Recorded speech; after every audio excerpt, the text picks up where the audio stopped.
l'entreprise du jour, Live Escape Box, un site qui vend des coffrets cadeaux d'escape game, ces jeux d'évasion et d'enquête grandeur nature qui font un tabac en France, aux États-Unis et partout dans le monde.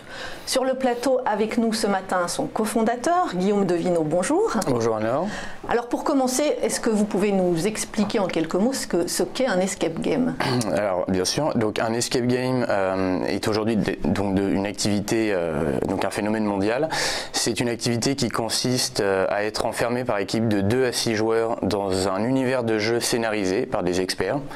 Le but est d'investiguer, de chercher des indices, d'échanger avec le groupe pour résoudre des énigmes qui permettront de s'échapper, d'où le terme escape game, de s'échapper donc de l'univers de jeu.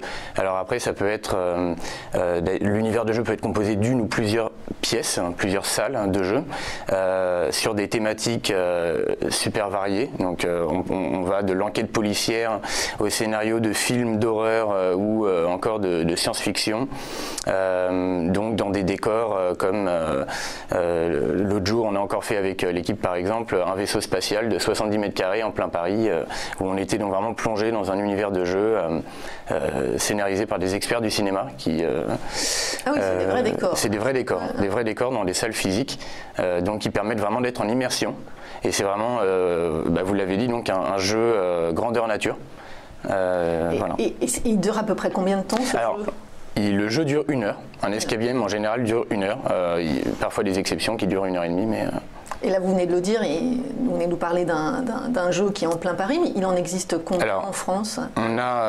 Il existe en fait plus de 1200 salles aux scénarios différents partout en France. Y compris les salles de châteaux ou de musées? Exactement, voilà, donc certaines institutions ou certains monuments s'y mettent aussi. Et c'est vraiment une activité qui plaît à tout public, à toute génération. Et qui est aujourd'hui vraiment un phénomène mondial, donc qui marche aussi bien aux États-Unis qu'en Europe, en Asie, partout dans le monde. Et en France, on peut avoir une idée de la taille du marché? On peut avoir une idée chiffrée? Donc en France, donc le premier escape game a ouvert en France en 2013. Et on compte aujourd'hui donc plus de 1200 scénarios différents vraiment sur tout le territoire. Et pour une taille de marché d'environ 340 millions d'euros.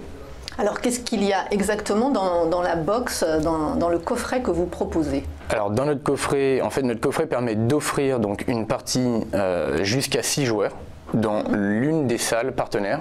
Donc en fait on signe donc des partenariats avec on a signé des partenariats donc avec ces salles d'escape game donc un peu partout en France. Notre coffret permet d'accéder à une partie jusqu'à 6 joueurs, donc d'offrir une partie jusqu'à 6 joueurs dans une de ces salles.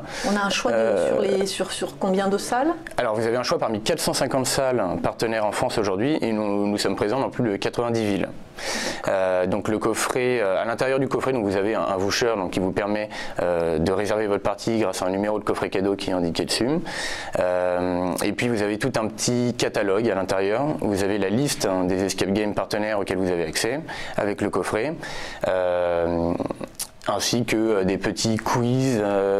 On a aussi tout un escape game à la maison qui est dans le livret, donc qu'on peut faire entre amis pour s'échauffer avant par exemple. Et à Paris par exemple, vous arrivez facilement à nouer des partenariats parce que j'imagine qu'à Paris ils ont la clientèle assurée. Donc, oui. Alors c'était plus difficile au début, donc on a quand même commencé par la province. Et puis en fait. Oui, les escape games sont intéressés sur Paris parce qu'il y a aussi une réflexion qui se fait dans ce sens-là, c'est que notre coffret permet d'apporter de la visibilité aux escape games en étant présent en distribution.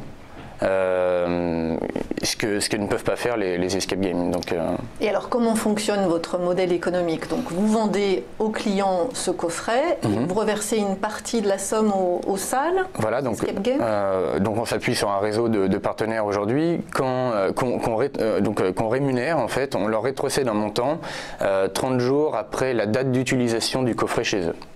Donc un montant équivalent au prix de leur partie moins notre commission.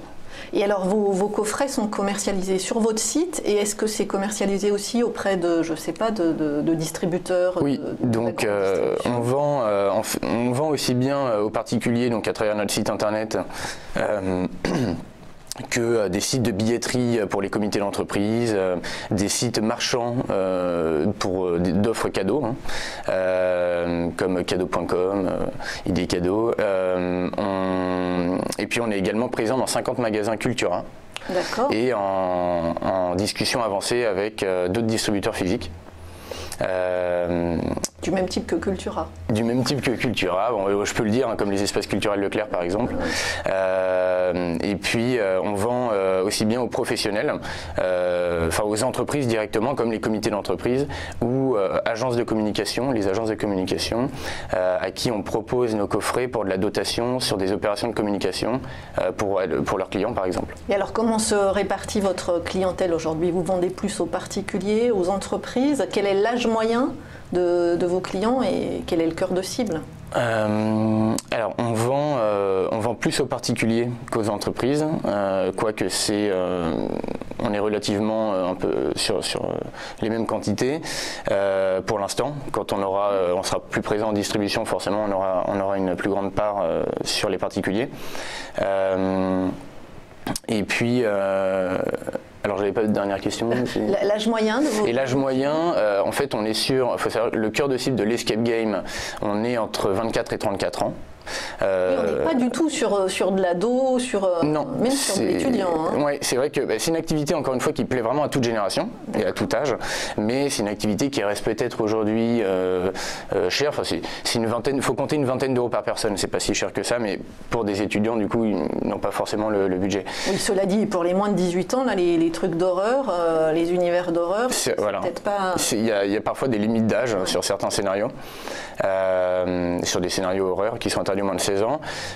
Donc c'est une activité qui reste en fait, où il y a quand même beaucoup aussi de réflexion. Alors ça reste fun, c'est un jeu, mais il y a aussi de la réflexion. C'est des scénarios parfois qui sont difficiles. On a vraiment des niveaux de difficulté qui varient selon tous les scénarios et voilà, où il faut parfois être expert pour réussir certains scénarios. Et alors, est-ce que vous avez des concurrents directs qui vendent la même chose que vous aujourd'hui? Alors, on n'a pas de concurrents directs, c'est-à-dire qui proposent, directement des coffrets cadeaux Escape Game. Par contre, on va avoir des concurrents indirects qui seraient les autres acteurs de coffrets cadeaux qui proposent parfois quelques Escape Games dans des coffrets multi-activités. Oui. Mais où on compte souvent plus de 2000 thématiques. Donc, nous, on a fait le choix aujourd'hui de se positionner sur un coffret exclusivement dédié à cette activité parce qu'on considère qu'il y a un réel marché et qui a ouvert d'ailleurs la porte à tout ce type de nouveaux divertissements immersifs, collectifs et comme la réalité virtuelle qui va arriver aussi à grands pas, donc des salles de réalité virtuelle où le but sera d'être en équipe et de se retrouver dans un jeu, un monde virtuel. On a des escape games géants qui ouvrent de plus en plus. C'est-à-dire pour des groupes de combien? Alors pour des groupes pouvant aller jusqu'à même 1000 personnes, comme a été organisé par exemple à Lille, il me semble, je ne sais plus quelle enseigne avait organisé, mais donc sur toute l'histoire de la SNCF par exemple, donc on avait un entrepôt avec 1000 personnes pour réaliser un escape game géant qui durait 2 heures. D'accord. Et la SNCF, ça m'a fait... J'allais vous dire, c'était pendant les jours de grève, non? Du coup, ils avaient un peu de temps pour... Oui, c'est ça. Non, et j'allais vous dire, les équipes en moyenne, dans ces escape games, vous avez dit jusqu'à 6. Ouais. Quel est le chiffre moyen? Alors le chiffre moyen de réservation sur l'escape game, d'ailleurs on le voit bien sur nos coffrets, est autour de 5 personnes. D'accord. Mais c'est vrai qu'un escape game, généralement, on a la possibilité de jouer jusqu'à 6, parfois plus, selon certaines salles. Et c'est plutôt mixte ou plus masculin? C'est plutôt mixte. C'est vrai qu'il n'y a pas... Alors là on est vraiment sur du 50-50, hein, quasiment. D'accord, donc les films d'horreur... Oui, alors ceux-là peut-être moins, du coup, mais le reste oui. Bon, parlons, pour terminer un peu chiffres, est-ce que votre activité est rentable aujourd'hui? Et quels sont vos modes de financement jusqu'ici? Alors, donc, nous sommes depuis le début en autofinancement. D'accord. Rappelez-nous, l'entreprise a été créée? Alors, elle a été créée en février 2016. Oui. Mais on a réellement commencé à vendre et à commercialiser en juin 2017. Donc, tout pile 1 an. On est rentable depuis le début. et on fonctionne en autofinancement. Ensuite, nous cherchons aujourd'hui, afin d'aller plus vite, des dispositifs publics dans un premier temps, comme des prêts d'honneur ou des subventions, qui nous permettront donc d'investir avant Noël par exemple. Noël est notre période phare. Oui, c'est là que vous réalisez le plus gros du chiffre d'affaires. Voilà, oui. Donc on est quand même sur un business qui est saisonnier, qui marche surtout pendant les vacances, à Noël ou des périodes de fête, mais donc étant sur du cadeau. Mais en tout cas. Et vous ne cherchez pas des investisseurs privés, je ne sais pas, comme des business angels? Et voilà, on ouvre aujourd'hui la réflexion à ouvrir le capital pour à des investisseurs privés comme des business angels. Est-ce que c'est pour financer quel projet, par exemple? Quels sont vos projets à court et moyen terme? Donc, nous, on se concentre aujourd'hui sur le marché français déjà dans un premier temps, autour de l'escape game, donc vraiment pour créer un acteur au-dessus du marché, un acteur majeur de l'escape game aujourd'hui en France, puisqu'il y a encore pas de gros acteurs qui existent sur le marché. Donc l'idée c'est d'avoir toutes les salles en référence? Alors, pas forcément sur le coffret cadeau, on cherche aussi à se diversifier comme sur une offre team building pour les entreprises, un site de référencement, un annuaire de l'escape game en France, pour vraiment créer un acteur global sur le marché de l'escape game. Et puis on cherchera à terme, quand on sentira que le marché commencera peut-être à s'essouffler sur cette activité, à se différencier sur justement la réalité virtuelle ou tout autre type de jeu de divertissement ludique et immersif comme l'escape game, pour avoir vraiment le premier coffret autour du jeu immersif par exemple.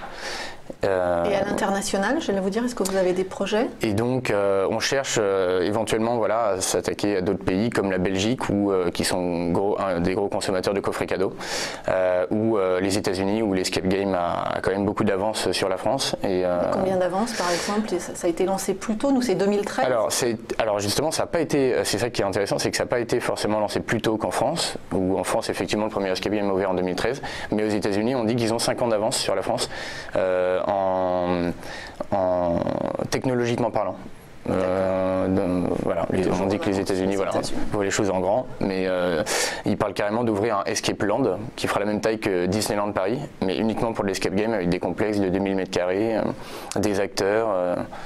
Des décors incroyables. Donc effectivement, pour financer vos projets américains, vous aurez besoin de business angels. Voilà, et pour aller plus vite même sur le marché français. Oui. Parfait, merci beaucoup Guillaume. Merci à vous. Vous êtes cofondateur de Live Escape Box.